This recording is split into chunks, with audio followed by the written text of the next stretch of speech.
Hi everyone, I think it's gone about 5:45 in the evening in South Africa, and it's time to talk golf, and in particular the Dell Technologies Championship, a couple of years ago known as the Deutsche Bank. It's the third round of the FedExCup Playoffs, and this is the stage of the season where I start getting very interested in my golf betting. Maybe not quite as excited as I do for the majors, but like to get involved. Got a couple of bets lined up today. So to recap what we spoke about last week and also to have a look at this tournament, it's great to welcome from Buddy Golf, Brad Bernstein. Brad, good to have you back on the show. Hi, Brent. How's it going? Good to be here. Good, thanks. I must say, last week, all in all, didn't pick a winner as such, but not a bad weekend for anybody who followed us. I know Cantley ran the top 10 at 4-1. And you had a couple of contenders there. Billy Horschel finished third. Yeah, so at 66-1 pre-tournament, and also after round one, he was round about the same price. So getting around about 16-1 or so on a place, which was very nice. It is nice, yeah, that's a good one. And last week there were a couple of the top players missing from the Northern Trust, but looks like most of them are accounted for this week. We've certainly got a very strong field. I think 98 out of the 100 qualifiers are lining up to play in this one. And having a quick look at the betting, no surprise, I suppose, to find Dustin Johnson, the favourite there at 9-1. Yeah, seems to be favourite, and he's kind of up there competing, but I don't know. Each week I'm starting to lose a little bit more faith in him each week, but you never know. You can never write him off, that's for sure. That's it. I must say, he just strikes me that he's not altogether on top of his game at the moment. He puts in a good round and then... sorry, let me just... Sorry, Brad, a bit of a technical issue on my side there. I had my phone suddenly burst into life. I was trying to watch the live comments and he come through, and instead your voice came out, and of course there's a bit of a few seconds lag there. But yeah, so Dustin Johnson, for me, a little bit of a weak favourite there at 9-1. I'm certainly quite happy to take him on this week. And Brad, I'm not looking far down the list to find my first bet, and that is Justin Thomas, 11-1. And I'm going here with your head-on strategy. I'm going win only at 11-1. Yeah, look, Thomas, previous winner of the tournament, in great form again, and a streaky player. So I got to think he's definitely going to be up there come Sunday. And it's quite tricky, It's a very interesting tournament, this, in that they say it favors a lot of the long hitters, and when you look at the recent winners, and Thomas and McIlroy and Ricky Fowler, who are all big hitters, but then you kind of had Chris Kirk and Henrik Stenson, who not such long hitters, and Stenson, who he won it in 2013. He came second 1 or 2 years ago as well. Unfortunately, he hasn't been playing that great the last couple of weeks. Otherwise, I really would have liked him.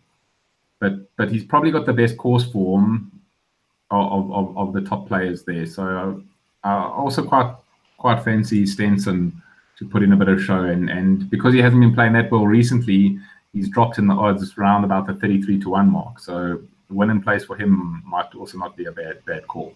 Yeah, I see you can actually get 40-1 on Stenson at World Sports Betting, 8-1 a place. I think they're betting top 5 this week. So certainly not a bad call that. He also is one for me. He just hasn't quite been on the top of his game. Let's go a little bit further down the list. We've got Koepka, who showed up quite strongly last week without really looking like winning the event. He's at 12-1. And Jason Day's another for me. I put him in a little bit in the Dustin Johnson mold at the moment. He seems to contend and then somehow find a way to fall off the pace a bit. Yeah, I had him last week, and he had started off not bad, good second round, and then the third round kind of killed him, which knocked him out of contention. He kind of got back there again, and I think, the final round, he scraped back to level, but he was 2 over through 9 holes, which you just can't make those kind of mistakes when other guys are going 5-6 under. Plenty of other quality on the leaderboard, should I say, the betting boards. We've got Rory McIlroy, 16-1. Spieth, who still hasn't quite got his putter ticking at 22-1. We can't forget about Woods at 22-1. And even John Rahm, 25-1. I think he was 4th here on debut a year ago, so he's got some course form. And you'd have to think that there's a good chance at least 3 or 4 of those guys will contend. Yeah, definitely.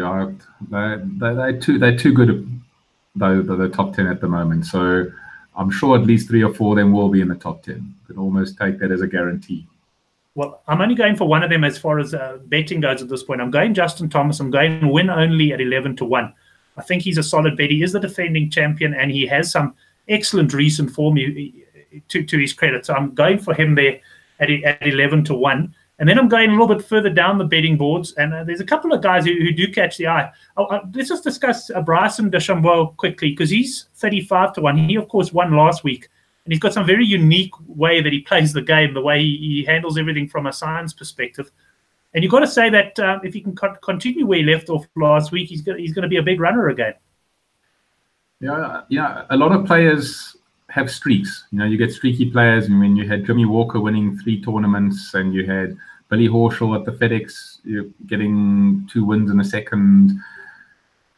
Justin Thomas, when you looked at his streaks, and when guys, obviously you get courses which suit people who draw the ball, you get people who suit long hitters, but at the end of the day, when the top guys in the world are playing well and hitting the ball well, it almost doesn't matter what course they're playing on, they can do well on it. So he had he won absolutely with ease last week. So no reason he can't be up there again. And then Patrick Cantlay, I see he's priced around the 33-1 mark at the moment, and he is a guy who's delivered for me a bit in recent times. I had him top 10 last week at 4-1, and he arrived in the end. A little bit of room to spare. He was tied for 8th with 2 other players, and of course with Sporting Bet's odds, they do pay out the ties. So I wasn't really in any danger. Even if he dropped another shot, he would have been tied for 10th with a few players, and I would have got a full payout there. But he's a sort of solid, consistent player. He was 13th here on debut a year ago. I wouldn't put anyone off him at 33-1, and I was actually looking at his top 10 price. And 5-2, obviously a bit shorter than last week because of the way he performed in the smaller field. But 5-2 for a top 10? So I really like him for a top 10. To me, he hasn't got that killer instinct, and I don't really see him winning. But he's a very consistent player, and you're getting very good value for that top 10. It just seems to be almost like another level that he hasn't quite got his game there to start winning. Yeah, it's almost like something's just got to kick in, and he's got to find out almost how to win. But he certainly is hovering around the sort of front page of leaderboards, and that's what you want if you're backing a guy to finish in the top 10. I want to mention another player, someone that you backed in the PGA Championship, Gary Woodland. I see he's been in some consistent form, and he's got some pretty decent course form. I'm just going to go on the Betfair, which we're not allowed to bet with, of course, but we can read their previews, and they've got a lovely little and let me in fact share my screen here for a second. They got a nice little they got a nice little form guide, so to speak, which I'm sure you use as well to have a look at guys' recent form in that. And let's just go down and we'll have a look at Woodland. I did put him in the search box, so hopefully we'll find him straight away here. So if we have a look at his recent form, and I'll just check that I am checking recent. In fact, this is his course form. He's finished in the top 20 the last 3 times he's played at this course. So he's got some nice course form. And we know that he's in pretty good touch as well. I did see some 100-1 about his chances, but I think he's actually come in a bit. What do you make of him? Yeah, also that especially when they're talking about a course that suits the long hitters. So he's right up there with the big hitters. And last week he did miss the cut last week, but generally over the last 5-6 weeks he's been in very good form. So if you're getting probably somewhere around about 6-1 or so, a top 10, I think that's a great bet.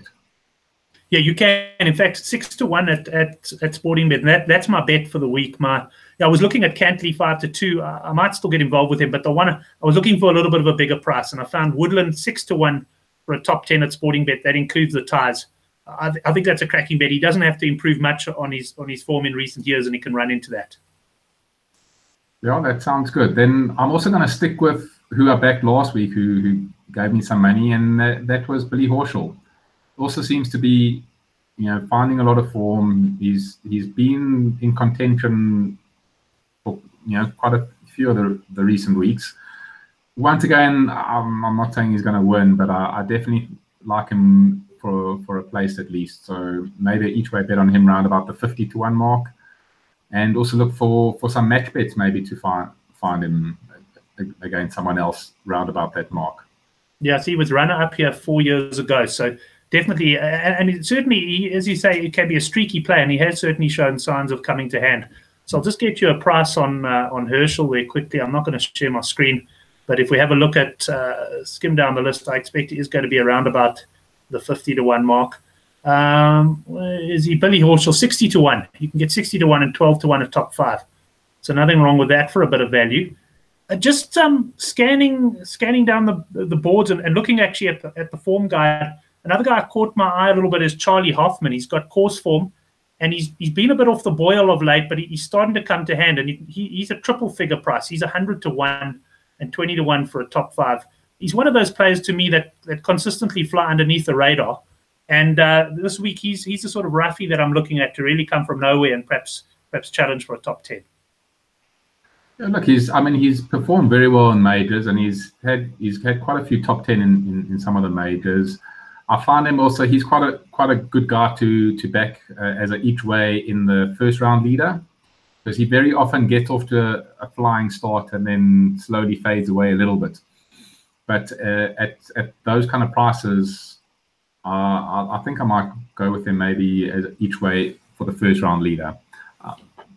You're right. He's the kind of guy who starts quickly, eh? And then, as I did mention to you last week, I also, on the outrights, I really like the value after round 1. When we look last week, I look at a couple of players. Billy Horschel, for example, was 66 to 1 pre-tournament. He shot 2 under, so he was, he's in contention.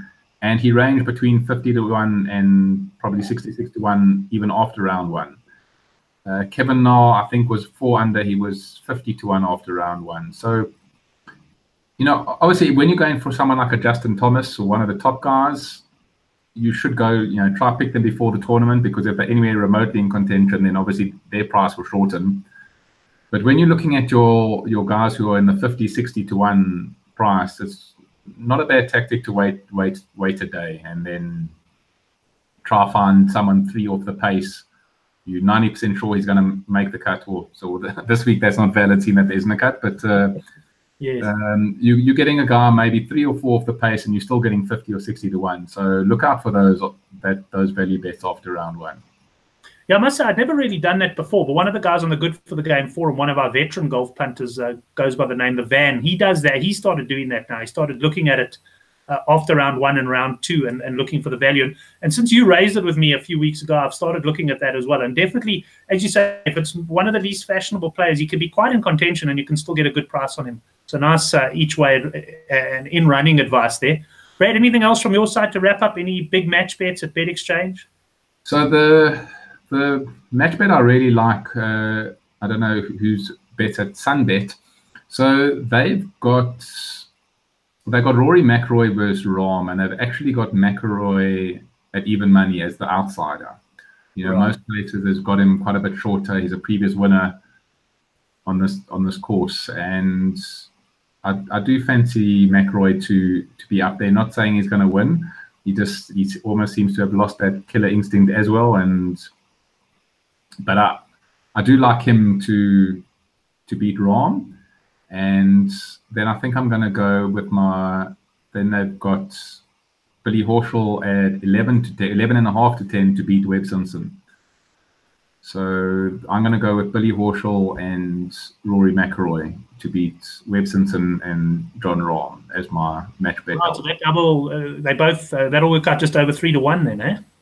Yeah, you'll probably get about, 33 to 10 on that. 33 to 10, somewhere around there. So that's taken with Sunbet, so that's a nice one.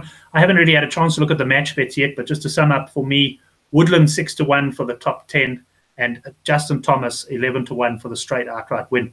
Brad, thanks very much. Just quickly touching on the Buddy Golf. I actually forgot to enter last week. Last week was just crazy. I didn't get half my golf bets down. I didn't enter it. But you're hoping for a nice turnout now as we start progressing down the playoffs? Yeah, we had 47 people who played last week, and the winner ended up winning by 1 point, which it really was nice and exciting. And from just 200 250 Rand entrance fee, the winner won 7,600 Rand. So you're getting great value on there. I was quite lucky. At the last minute, I was biggest move of the weekend.